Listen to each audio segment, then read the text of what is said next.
0,5. L'université des fourmis. 5. De rien à un château. Va vers la fourmi paresseux, considère ses voies et devient sage. Elle n'a ni chef, ni surveillant, ni maître. Elle prépare en été sa nourriture, elle amasse pendant la moisson de quoi manger. Proverbe 6, verset 6 au verset 8. C'est seulement par le Saint-Esprit que l'enseignant de la parole de Dieu accomplira sa mission avec succès. C'est le genre d'école où l'instructeur est censé parler à partir de la même plateforme à des personnes de tous âges et de différentes expériences, au même moment, tout en s'attendant à ce qu'elles le comprennent. Ne trouve pas cela étrange. Le jour de la Pentecôte, les disciples ont parlé aux gens en même temps, mais chacun les entendait dans sa propre langue. Comme jamais auparavant, nous voulons revivre cette expérience alors que nous poursuivons à l'université des fourmis. Oui, ce que Dieu me communique, à moi prédicateur, sera différent de ce qu'il veut que le médecin et le commerçant comprennent. Ce qu'il me dit en tant que père ne sera pas le même message pour les enfants. Ma prière est que la grâce de Dieu t'attire dans le dessein de Dieu pour ses méditations.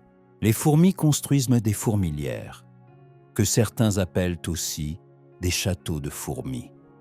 Et c'est là qu'elles vivent. Leur but est de bâtir leur fourmilière et, comme nous l'avons dit précédemment, ton projet de fourmilière sera évidemment différent du mien.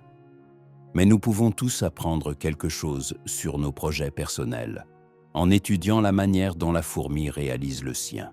Peut-être qu'en comprenant certaines choses à propos des fourmis et de leur fourmilière, nous comprendrons mieux pourquoi Dieu nous dit d'assister à l'université des fourmis.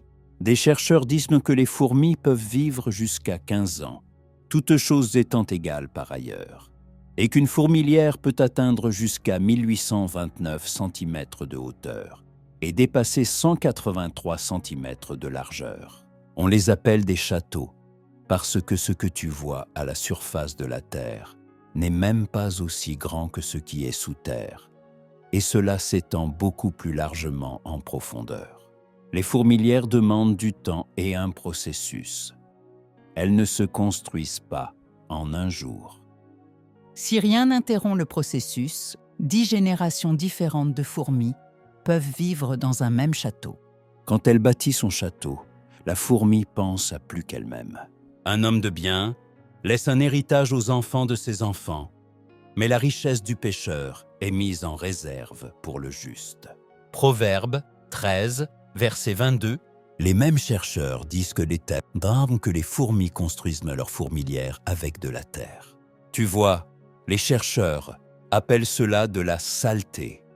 Et tant que tu appelleras ces choses saleté, tu ne leur trouveras jamais d'utilité. La fourmi, elle, ne les voit pas comme de la saleté, mais comme des matières premières. Donc, ce qu'ils appellent saleté est ce que la fourmi considère comme des matières premières pour bâtir un château. Est-ce que cela te parle? Prends un moment et regarde les choses autour de toi. Comment les appelles-tu? Comment appelles-tu tes enfants? Un fardeau? Comment appelles-tu ton conjoint? Comment appelles-tu ta maison? La chose que tu as autour de toi devient ce que tu l'appelles. Certains abandonnent l'activité qu'ils pourraient développer et courent servir les autres dans leur propre saleté, parce qu'ils pensent que la leur est une saleté inutile. Les choses commenceront à changer pour toi lorsque tu changeras la manière dont tu nommes les choses qui sont sous ta responsabilité. Au Nigeria, des récupérateurs parcourent les rues en ramassant des choses que nous avons jetées de nos maisons, comme des déchets. Nos enfants restent à la maison en priant et en espérant obtenir un emploi. Mais le récupérateur trouve un emploi et même la richesse en ramassant nos déchets. Ces choses sont de la saleté quand il les trouve, mais après les avoir travaillées, elles deviennent de la richesse. Quand la fourmi commence à construire la fourmilière, elle prend en considération un certain nombre de choses qui constituent en réalité la motivation pour entreprendre ce projet. Alors, elle se demande « Comment puis-je utiliser ces matières premières pour bâtir mon château ?» La Bible dit que le paresseux, l'homme indolent, ne réfléchit pas de cette manière. Il appelle les choses comme les médias d'information les appellent.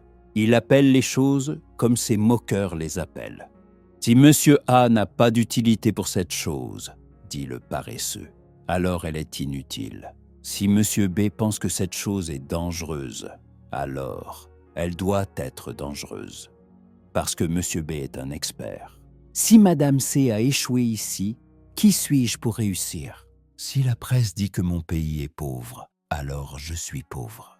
Si des pasteurs riches disent que mon ministère ne réussit pas, alors je ne réussis pas. Si d'autres enfants disent que mes parents ne sont pas assez instruits pour me guider, alors mes parents ne valent pas la peine d'être écoutés.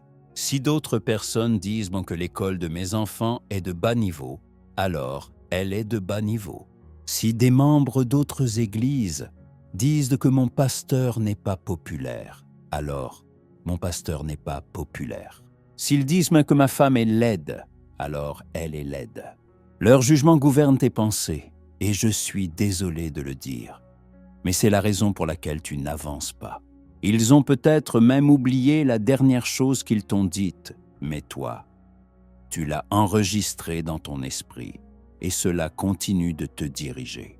Tu fais tout pour correspondre à ce qu'ils pensent de toi, et par conséquent, tu n'es pas capable de reconnaître les matières premières que Dieu a placées à ta disposition. Un pasteur à Port Harcourt me doit encore 250 naira, et il me paiera le jour où je le rencontrerai. Je ne me suis pas trompé sur le montant. C'était à l'époque où je vendais mes livres à la criée à Port Harcourt pour nourrir ma famille. C'étaient mes livres, je les ai écrits et je les commercialisais. Je suis fier de dire que ces livres me nourrissent encore jusqu'à aujourd'hui. Il m'a dit que mes livres n'étaient pas assez bons et qu'il ne lisait pas de petits auteurs comme moi. Par pitié pour moi, il a pris 2 titres et m'a demandé de revenir plus tard pour mon argent. Cela fait plus de 10 ans maintenant. Il n'a pas payé et il n'a pas encore écrit le livre best-seller qui dépasserait mon pauvre travail. Depuis, j'ai écrit plus de 30 autres livres et j'en écris encore. Je n'ai pas été d'accord avec lui pour dire que mon travail était un déchet. J'ai appelé mes livres des matières premières. J'ai publié de meilleures éditions. Scripture Union Nigeria et beaucoup d'autres grandes maisons d'édition chrétiennes ont depuis adopté et publié mes titres. Ils peuvent dire ce qu'ils veulent. Ils ont peut-être même jeté tes matières premières hors de leur palais. Ramasse-les et mets-toi au travail. La saleté se transformera en château par la grâce de Dieu sur ta vie. Je sens l'onction ici. As-tu abandonné tes matières premières parce que quelqu'un les a appelées saleté? Il n'est pas trop tard pour les reprendre. Es-tu en train de travailler sur quelque chose et certaines personnes te méprisent parce qu'elles pensent que tu te roules dans la saleté? Ignore-les simplement. Je suis passé par là et j'y fais encore face aujourd'hui. Certains pensent même que tu n'es pas assez grand pour prêcher dans leurs églises ou pour t'asseoir parmi leurs ministres. Allez, concentre-toi sur ton château. Ne te laisse pas distraire. Concentre-toi sur tes matières premières. Quand la fourmi aura terminé son château, celui-ci durera plus longtemps que ce que ses moqueurs ont obtenu. Souviens-toi de ce que nous avons dit à propos du lion et de l'aigle. La grandeur physique n'implique pas toujours la grandeur mentale et ne garantit pas forcément une stabilité future dans la vie. Sinon, le château du lion et de l'aigle aurait été plus grand et meilleur que celui des fourmis. Mais nous savons qu'ils n'en ont pas. Les grandes pensées ne méprisent pas les petits commencements. Si quelqu'un te méprise pendant que tu construis ton château avec de la terre, sache simplement qu'il est assis sur le travail de quelqu'un d'autre. Personne qui a bâti un château avec ses propres matières premières ne se moque de ceux qui bâtissent avec de la terre. Cependant, il est important que tu mettes certaines choses à leur place pendant que tu construis ton château à partir de la terre.